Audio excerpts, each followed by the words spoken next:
दोस्तों 1999 का वो एक बहुत ही खास दिन था। शारजाह का क्रिकेट मैदान, भारत और पाकिस्तान का मैच, और पूरा देश सांस रोक कर बैठा था क्योंकि अब क्रिकेट के भगवान स्वयं सचिन तेंदुलकर क्रीज पर उतर रहे थे। और उस मोमेंट को जो लोगों ने लाइव देखा, जी हाँ, सबने नोटिस किया कि सचिन ने कुछ किया, कुछ ऐसा जो हर बार करते थे अपनी हर इनिंग से पहले, चाहे मैच छोटा हो या वर्ल्ड कप फाइनल। उन्होंने एक पल के लिए, बस एक पल के लिए आसमान की ओर देखा, बस इतना। कोई बड़ा रिचुअल नहीं, कोई लंबी प्रेयर नहीं, सिर्फ एक नजर ऊपर की तरफ। और फिर वो मुड़े और उस दिन उन्होंने वो इनिंग्स खेली जो आज भी लोगों के रोंगटे खड़े कर देती है। अब सवाल यह है कि क्या यह सिर्फ एक रिलीजियस जेस्चर था? क्या यह सिर्फ एक सुपरस्टिशन था?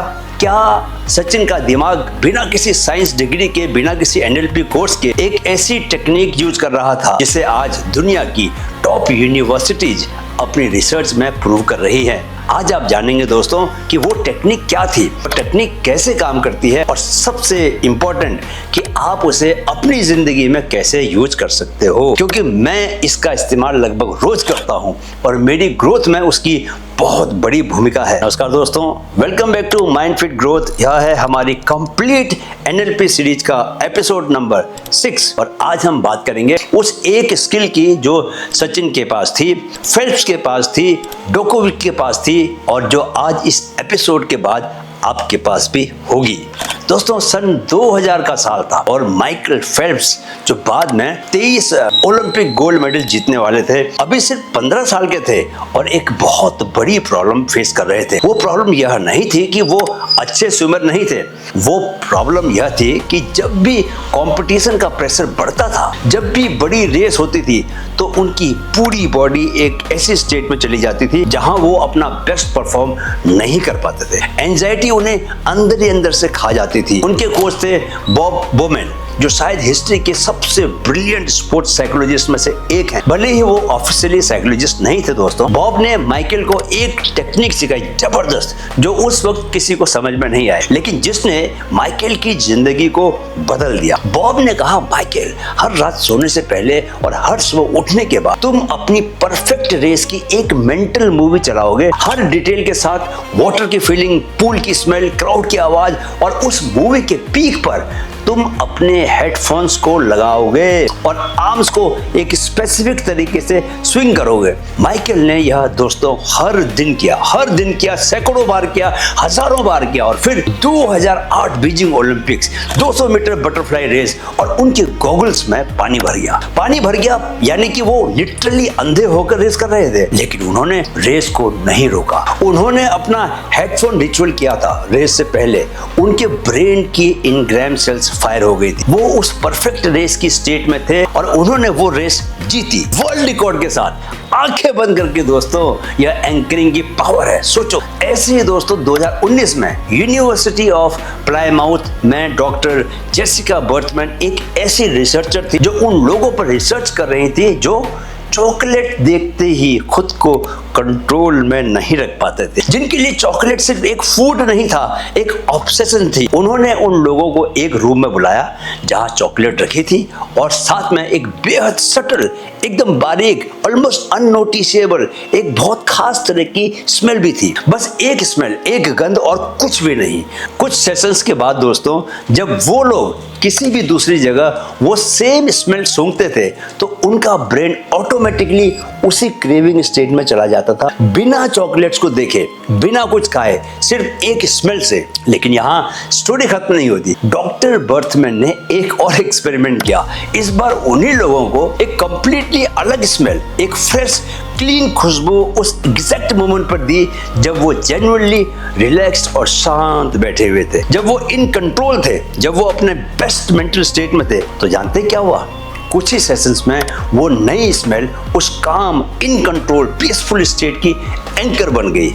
और अब जब भी चॉकलेट की क्रेविंग आती तो बस उस न्यू स्मेल को यूज करते और उनका ब्रेन ऑटोमेटिकली उसी शांत स्टेट में शिफ्ट हो जाता। एक स्मेल ने वो काम किया जो महीनों की विल पावर नहीं कर पाई थी। यह एंकरिंग है। सोचो, अब जरा साइंस को समझते हैं कि आपके ब्रेन में होता क्या है। 2017 में MIT के Picower institute for learning and memory में डॉक्टर सुसुमु टोनेगावा और उनकी टीम ने एक ऐसी डिस्कवरी की जिसने न्यूरोसाइंस की दुनिया को हिला दिया। उन्होंने डिस्कवर किया कि मेमोरीज और इमोशंस ब्रेन में अलग अलग स्टोर नहीं होते, बल्कि हर मेमोरी के साथ एक इमोशनल टैग होता है, एक स्पेसिफिक सेट ऑफ न्यूरॉन्स जो उस मेमोरी की फीलिंग को उस मेमोरी के साथ परमानेंटली लिंक कर देते हैं। इन्हें उन्होंने कहा इनग्राम सेल्स। और सबसे फैसिनेटिंग डिस्कवरी यह थी दोस्तों कि जब भी कोई एक्सटर्नल स्टिमुलस, कोई टच, कोई साउंड या कोई स्मेल उस मेमोरी को ट्रिगर करता है तो वो इनग्राम सेल्स एक्टिवेट होती हैं और पूरी फीलिंग एग्जैक्टली वैसी ही फिर से लाइव हो जाती है। यह सिर्फ याद आना नहीं है, ये लिटरली वो सेम न्यूरोलॉजिकल एक्सपीरियंस है जो पहली बार हुआ था। और यही है एंकरिंग का न्यूरोसाइंस। जब आप एक पीक इमोशनल स्टेट में एक स्पेसिफिक जेस्चर करते हो दोस्तों, तो आपका ब्रेन उन इनग्राम सेल्स को उस जेस्चर के साथ लिंक कर देता है। बाद में वो जेस्चर करते ही वो सेम इनग्राम सेल्स फायर होती हैं और वो सेम पीक स्टेट फिर से लाइव हो जाती है। यह NLP की थ्योरी नहीं है दोस्तों, यह MIT की प्रूवन न्यूरोसाइंस है। और जब आप यह जानते हो तो आप सडनली समझ जाते हो कि यह सिर्फ एक साइकोलॉजिकल कॉन्सेप्ट नहीं है, यह वो एग्जैक्ट चीज है जो दुनिया के ग्रेटेस्ट परफॉर्मर्स हमेशा से करते आए हैं, बिना इसे NLP कहे, बिना इसे न्यूरोसाइंस कहे, बस इंस्टिंक्टिवली, नेचुरली। सचिन तेंदुलकर जब भी वो क्रीज पर उतरते थे दोस्तों, तो वो एक स्पेसिफिक मोमेंट के लिए आसमान की तरफ देखते थे। आपको पता होगा, जिसने भी सचिन की बैटिंग देखी है उसको ये पता है कि सचिन ग्राउंड से अंदर कदम रखने के तुरंत बाद एक बार आसमान पर जरूर देखते थे। यह कोई रैंडम हैबिट नहीं थी दोस्तों, यह उनका एंकर था। माइकल फेल्प्स, जिनकी कहानी हमने शुरू में सुन ली, हर सिंगल रेस से पहले एग्जैक्टली वही सीक्वेंस को फॉलो करते थे। पूल पर पहुंचना, हेडफोन्स लगाना, आर्म्स को एक स्पेसिफिक तरीके से स्विंग करना, यह सीक्वेंस उनके ब्रेन के लिए एक मास्टर एंकर था जो उन्हें इंस्टेंटली रेस मोड में डाल देता था, चाहे वो कितने भी टायर्ड हो, चाहे कितना भी प्रेशर में हो, चाहे गॉगल्स में पानी क्यों ना भरा हो। नोवाक जोकोविच हर सर्व से पहले बॉल को एक specific number of times bounce करते थे। और यह कोई OCD नहीं है, ऐसे लोग मजाक में कहते हैं, यह एक डीपली वायर्ड किनेस्थेटिक एंकर है जो उनके नर्वस सिस्टम हर बार उसी पीक परफॉर्मेंस स्टेट में रिसेट करता है जहां उन्होंने अपनी बेस्ट सर्व्स मारी हैं। विराट कोहली दोस्तों बैट को एक पर्टिकुलर तरीके से टैप करते हैं, हेलमेट को एक स्पेसिफिक एंगल पर एडजस्ट करते हैं। यह सब रैंडमली नहीं होता, यह उनके ईयर्स ऑफ पीक परफॉर्मेंसेस के डीपली वायर्ड एंकर्स हैं जो हर बार उनके ब्रेन को सिग्नल देते हैं, यह वो मोमेंट है, अपना बेस्ट कर डालो आज। तो सोचो दोस्तों, यह सब लोग जो दुनिया के सबसे बड़े स्टेजेस पर परफॉर्म करते हैं, जहां प्रेशर एस्ट्रोनॉमिकल होता है, जहां मिलियंस ऑफ आईज उन पर टिकी होती हैं, जहां एक मोमेंट की गड़बड़ सब कुछ बदल सकती है, वो सब एंकरिंग यूज करते हैं। और अब आप भी यह कर सकते हैं। तो सवाल है कि कैसे करें। इसके लिए आपको 4 रूल्स का पालन करना होगा। पहला रूल, इंटेंसिटी। जितनी इंटेंस स्टेट होगी एंकर बनाते वक्त, उतने ज्यादा इनग्राम सेल्स एक्टिवेट होंगे, उतना पावरफुल एंकर बनेगा। माइकल फेल्प्स की परफेक्ट रेस की मेंटल मूवी, वो दोस्तों इतनी विविड, इतनी डिटेल्ड, इतनी इंटेंस थी कि उनके ब्रेन को रियल और इमेजिन्ड रेस में कोई डिफरेंस नहीं दिखता था और इसीलिए उनका एंकर इतना पावरफुल था। दूसरा रूल, टाइमिंग। एंकर को एग्जैक्टली उस मोमेंट पर अप्लाई करना है जब स्टेट अपनी पीक पर हो, ना 1 सेकंड पहले ना 1 सेकंड बाद, एग्जैक्टली पीक पर। यही वो क्रिटिकल फैक्टर था जो ज्यूरिख एक्सपेरिमेंट में पहले ग्रुप को दूसरे ग्रुप से अलग बनाता था। तीसरा रूल, यूनिकनेस। एक ऐसा जेस्चर चूज करो जो आप डेली लाइफ में नॉर्मली नहीं करते, ताकि वो एक्सीडेंटली ट्रिगर ना हो और एक्सीडेंटली डाइल्यूट भी न हो। जोकोविच की बॉल बाउंस, कोहली का बैट टैप करना, सचिन की नजर का आसमान की ओर जाना, ये सब यूनिक थे, डेली लाइफ में नॉर्मली नहीं होते थे, इसीलिए इतने पावरफुल बने।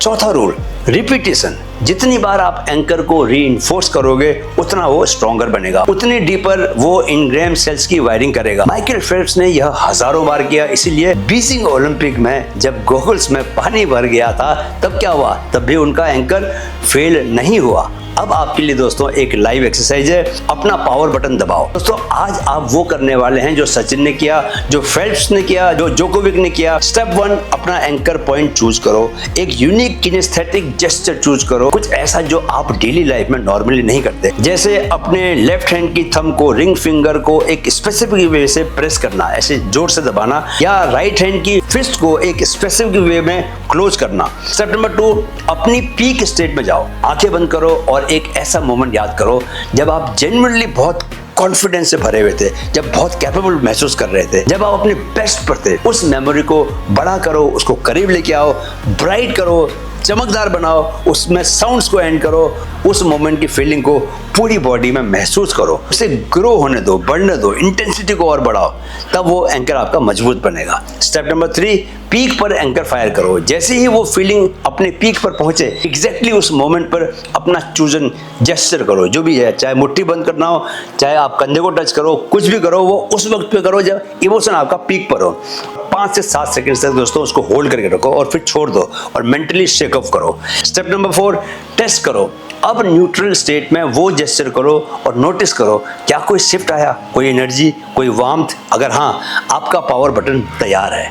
अगर अभी वीकनेस है तो प्रैक्टिस करते रहो, क्योंकि फेल्प्स ने यह एक दिन में नहीं बनाया था दोस्तों, कई सालों तक मेहनत की थी। तो दोस्तों आज आपने सीखा कि आपकी इमोशनल स्टेट्स एक्चुअली कैसे काम करती है, उन्हें कॉन्शियसली कैसे मैनेज करते हैं और कैसे आप हर सिचुएशन में, चाहे वो कितनी भी चैलेंजिंग क्यों ना हो, अपना बेस्ट स्टेट चूज कर सकते हो। इस एपिसोड को उन लोगों के साथ शेयर करें जो कहते हैं मैं प्रेशर में अच्छा परफॉर्म नहीं कर पाता, क्योंकि आज आपने सीखा है कि प्रेशर में भी आप अपनी बेस्ट स्टेट अपने हाथ से ट्रिगर कर सकते हो, बिल्कुल वैसे ही जैसे सचिन ने आसमान की तरफ देखकर किया। चलिए मिलते हैं अगले एपिसोड में, तब तक अपना पावर बटन प्रैक्टिस करते रहना, उसे मजबूत बनाते रहना और हर चैलेंज में उसे इस्तेमाल करना है। राइट? तो जय हिंद, जय हिंद।